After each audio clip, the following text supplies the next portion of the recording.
નમસ્કાર દર્શક મિત્રો, એચડી ન્યૂઝમાં આપનું હાર્દિક સ્વાગત છે। હું છું આપની સાથે આરડી વાઘેલા। જોઈએ આજના મુખ્ય સમાચાર। ભરૂચ જંબુસર નજીક એસટી બસ માર્ગ નીચે ઉતરી જતા અકસ્માત, મોટી જાનહાનિ ટળી। ભરૂચના જંબુસર એસટી ડેપોની બસની અકસ્માત પડતા દોડધામ મચી જવા પામી હતી। કીર્તિસ્તંભથી જંબુસર આવતા રવાના થયેલી એસટી બસ GG18Z7852 દેવકુઈ ગામ નજીક પસાર થઈ રહી હતી। તે દરમિયાન અન્ય વાહન આવી જતા બસ માર્ગની નીચે ઉતરી ગઈ હતી। અકસ્માત સમયે બસમાં 18 મુસાફરો સવાર હતા, જેઓના જીવ જોખમમાં મુકાયા હતા।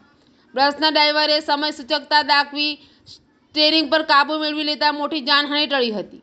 અકસ્માતમાં એક મુસાફરને પગમાં ઈજા થતાં તાત્કાલિક 108 એમ્બ્યુલન્સ મારફતે જંબુસર સબ ડિસ્ટ્રિક્ટ હોસ્પિટલ સારવાર અર્થે ખસેડવામાં આવ્યા હતા। ઘટનાની જાણ થતાં જ જંબુસર પોલીસ ઘટનાસ્થળે દોડી આવી હતી અને તપાસ શરૂ કરી હતી। એચડી ન્યૂઝ સાથે રિપોર્ટ જયેશ પ્રજાપતિ, અંકલેશ્વર।